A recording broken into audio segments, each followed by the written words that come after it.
많은 분들이 열심히 쌓아 올린 자산을 보며 이제는 편안한 미래를 꿈꾸실 것입니다. 그러나 그 귀한 자산들이 과연 지금도 스스로 성장하고 있는지 아니면 예상치 못한 방식으로 서서히 줄어들고 있지는 않은지 한 번쯤 궁금하게 느껴진 적은 없으신가요? 애써 이룬 삶의 평온함을 지속하려면 자산 운용은 더 이상 선택의 문제가 아니라 당연한 과제가 되었습니다. 자극적인 상승에 마음이 동요하기도 하고 굳건한 기반에 기대고 싶은 마음도 있습니다. 이 두 가지 선택지 앞에서 여러분의 귀한 자본을 어디에 배치하는 것이 최선일까요? 이 본질적인 질문의 해답을 저희와 함께 모색하는 시간을 가져보겠습니다. 나이가 들면서 단순히 모아둔 재산만으로 유지하는 것이 아니라 자본이 스스로 풍요를 더하도록 만드는 적극적인 자산 운용은 이제 마주해야 할 현실입니다. 하지만 경험 많은 투자자들에게 이러한 재정 활동은 때때로 어려운 고민을 안겨주기도 합니다. 특히 증권시장은 빠른 이익이라는 달콤한 손짓으로 우리를 이끕니다. 적은 금액으로도 상당한 부를 형성할 수 있다는 환상을 불어넣기도 합니다.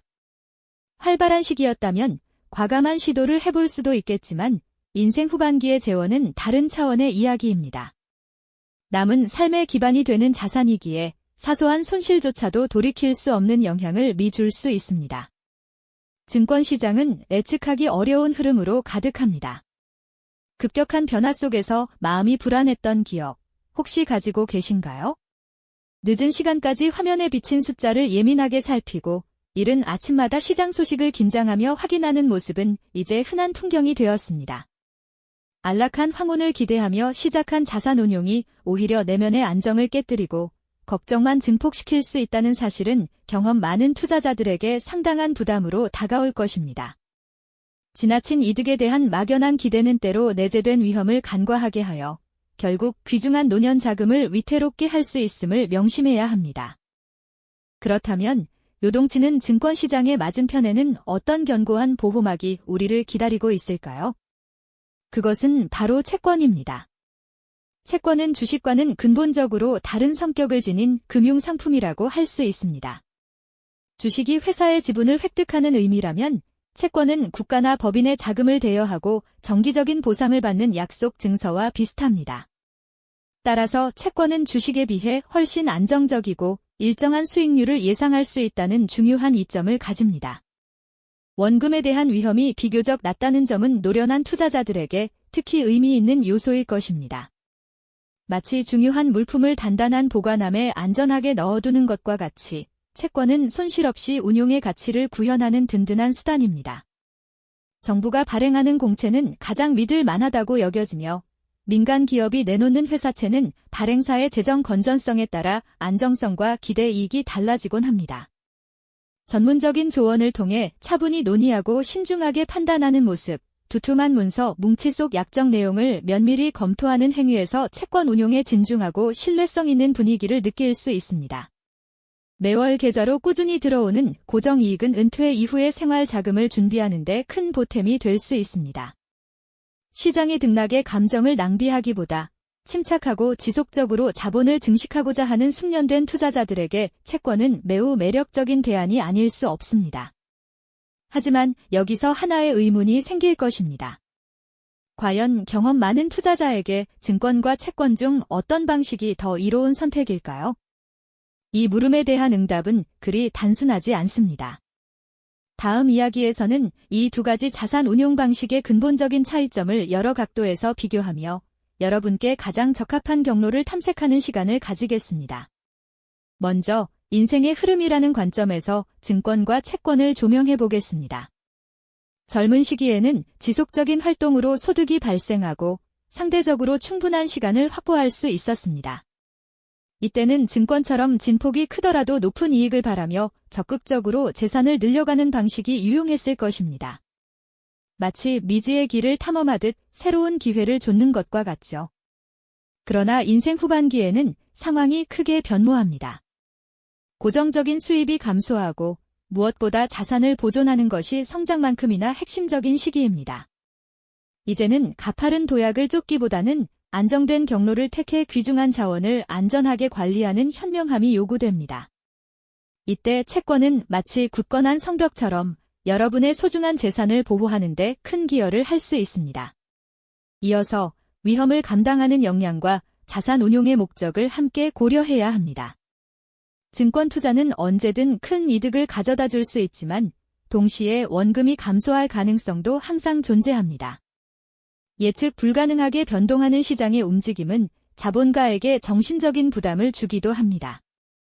노년 생활비를 증권 시장에 의존하게 된다면 시장의 사소한 변동에도 조마조마하며 불안한 나날을 보낼 수 있습니다. 그러나 채권은 비교적 일정한 이자 소득을 기대할 수 있으며 만기 시에 원금을 돌려받을 수 있다는 점에서 마음의 평온을 선사합니다. 만약 여러분의 자산 운용 목표가 잠정적인 노년 생활비 마련 또는 후손에게 전할 재산의 안전한 보호라면 채권의 견고함이 더욱 큰 매력으로 다가올 것입니다. 반대로 여전히 위험을 감수하면서도 더 큰 이익을 통해 자산을 능동적으로 확대하고 싶다면 증권시장의 잠재력을 완전히 외면할 수는 없을 것입니다. 그렇다면 숙련된 투자자에게 증권과 채권 중 한 가지만을 선택하는 것이 올바른 해답일까요? 그렇지 않습니다. 이 질문에 대한 가장 현명한 응답은 균형 잡힌 자산 분배에 있습니다. 증권과 채권은 서로 경쟁하는 관계가 아니라 평온한 노년이라는 원대한 목표를 향해 함께 걸어가야 할 협력자라고 할 수 있습니다. 마치 교향악단의 여러 악기가 각자의 소리를 내면서도 조화로운 울림을 만들어내듯 증권의 활력과 채권의 견고함을 적절히 섞는 것이 핵심입니다. 자산 배분은 각 개인의 처지와 목적에 따라 조정되어야 합니다. 예를 들어 아직 은퇴한 지 얼마 되지 않았고 건강하며 충분한 여유 자본이 있다면 증권의 비율을 다소 높여 성장의 기회를 잡으면서도 채권으로 안정성을 확보하는 방안을 고려할 수 있습니다. 그러나 건강 문제나 생활비 지출 증가 등으로 위험을 감수할 여력이 점차 줄어든다면 채권의 비중을 늘려 자산 보전에 초점을 맞추는 것이 현명할 것입니다. 마치 시기에 맞춰 복장을 바꾸듯 여러분의 삶의 시기에 맞춰 자산 배분 계획을 유연하게 조절하는 통찰력이 필요하다는 뜻입니다. 이를 위해서는 나눔 투자가 절대적입니다. 모든 재산을 한 곳에 모으지 않듯 증권과 채권 외에도 여러 자산에 분산하여 투자함으로써 위험을 분산하고 안정적인 이익을 추구하는 것입니다. 더불어 정기적인 재조정을 통해 최초 설정했던 자산 구성 비율을 유지하는 것 또한 중요합니다. 시장 상황에 따라 증권이나 채권의 가치가 변하면 비율이 달라지게 되는데 이때 다시 원래의 균형으로 되돌리는 과정이 요구됩니다. 마치 선박의 무게 중심을 맞추듯 주기적으로 전체 자산의 균형을 확인하고 조정하는 절차라고 생각하면 됩니다. 이처럼 신중한 자산 구성 전략을 홀로 고민하기보다 전문 조언가의 도움을 얻는 것 또한 좋은 방안입니다. 재정 전문가와 침착하게 의견을 나누며 여러분의 현재 재산 상황, 미래 희망, 그리고 위험 허용 범위 등을 솔직히 공유하고 그에 부합하는 맞춤형 계획을 함께 수립해보는 것입니다. 마치 경험 많은 전략가가 다음 행마를 깊이 생각하듯 여러분의 귀중한 자본을 위한 최적의 방책을 모색하는 과정이 될 것입니다. 결국 인생 후반기 자산 운용에서 증권과 채권은 서로를 적대시하는 대상이 아니라 평온한 미래라는 큰 목표를 향해 같이 나아가야 할 협력자입니다. 핵심은 자신이라는 자본 주체의 현재와 미래를 명확히 파악하고 이 두 파트너에게 어떤 임무를 맡길 것인가 하는 문제입니다. 노년기 자본 활동이 단순히 이익률을 쫓는 경쟁이 아니라 자신을 통찰하고 앞날을 구상하는 삶의 깊은 깨달음이 필요한 분야임을 인식하고 스스로 현명한 결정을 내릴 수 있다는 확신을 얻으셨으면 합니다. 바로 이 순간에도 우리의 자산은 멈추지 않고 변동하고 있습니다. 은퇴 이후의 삶은 언젠가 도래할 먼 훗날이 아니라 바로 지금 우리가 대비해야 할 당면 과제입니다. 여러분의 소중한 미래 재산, 단순히 방치하는 것을 넘어 지혜롭게 보호하고 키워나가는 통찰을 얻으셨기를 기원합니다. 다음 시간에는 이러한 현명한 자산 분배를 실제로 어떻게 착수할 수 있을지 구체적인 실천 전략에 대해 더욱 심도 있게 알아보겠습니다. 이 영상이 유익하셨다면 좋아요와 채널 구독을 부탁드립니다. 여러분의 격려는 저에게 큰 동기가 됩니다. 다음 콘텐츠에서도 더 유용한 정보를 함께 나누겠습니다. 고맙습니다.